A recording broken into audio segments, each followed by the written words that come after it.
Olá, crianças! Hoje a tia quer fazer algumas perguntas para vocês. Vocês conhecem a palavra cafuné? E a palavra fubá? E a palavra caçula? Vocês conhecem essas palavras quando a gente fala assim, vou fazer um cafuné na sua cabeça? Ou seja, aquele carinho, aquela massagem na cabeça. Quando a gente fala assim, esse é o caçula da família, ou seja, o mais novo da casa, o mais novo daquela família. E fubá, aquele bolinho de fubá, né? Que é aquele tipo de farinha de milho. Muito bem.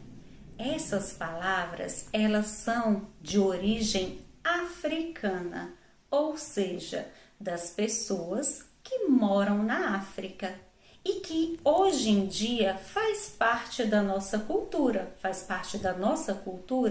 porque assim como os índios e outros povos como os portugueses que vieram para o Brasil, os africanos também vieram para o Brasil. Agora nós vamos conversar um pouquinho sobre como foi a chegada dos africanos no Brasil. Eles vieram escravizados, ou seja, traziam os escravos para o Brasil obrigados. Eles não chegaram, eles não vieram para o Brasil por opção, porque queriam estar aqui. Eles foram obrigados. E eles vinham em grandes navios, muitos deles morriam na própria viagem, porque eles eram colocados em lugares inadequados. Quando chegavam, eles eram obrigados a trabalhar nas plantações de cana-de-açúcar e café. As mulheres trabalhavam nas casas dos seus patrões. E eles não recebiam nada. Quando os patrões achavam que o serviço não estava bom, eles ainda apanhavam e apanhavam muito por isso. Cansados de tantos maus tratos, alguns desses escravos conseguiam fugir. Fugiam para longe e lá se juntavam com outros escravos também fugitivos. E lá eles formavam os quilombos. Os quilombos eram um grupo de pessoas que, no caso, escravos, se juntavam e ali formavam como se fosse a sua comunidade, né?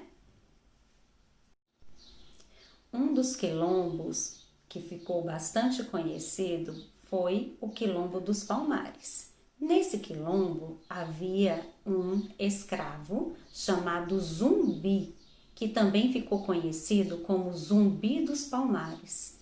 Ele lutou bastante para que acabasse essa escravidão, mas infelizmente ele foi morto em 20 de novembro de 1695. Essa data, 20 de novembro, foi escolhida para celebrar o Dia da Consciência Negra. Consciência quer dizer refletir, pensar. Pensar que o povo brasileiro ele é formado de uma diversidade. Vocês lembram dessa palavra, crianças? Diversidade? Diversidade quer dizer variedade.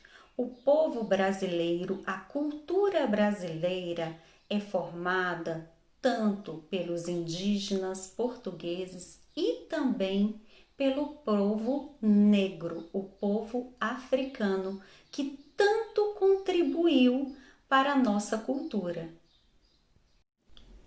Essa herança cultural trazida pelos povos africanos, trazida pelos negros, nós podemos observar nas danças, nas comidas, no artesanato.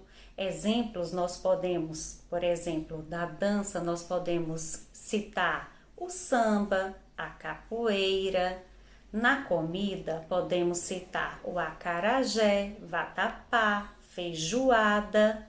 Vocabulário, que são as palavras de origem africana, nós temos aquelas citadas pela tia Renata lá no início do vídeo.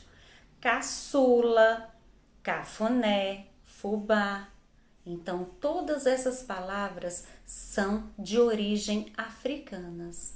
Isso são alguns dos exemplos das contribuições, nós temos vários outros. Então, essa data sirva para que todos nós possamos refletir que nós somos uma variedade, nós somos um povo variado, um povo diverso, e assim como somos, todos nós temos direitos e deveres.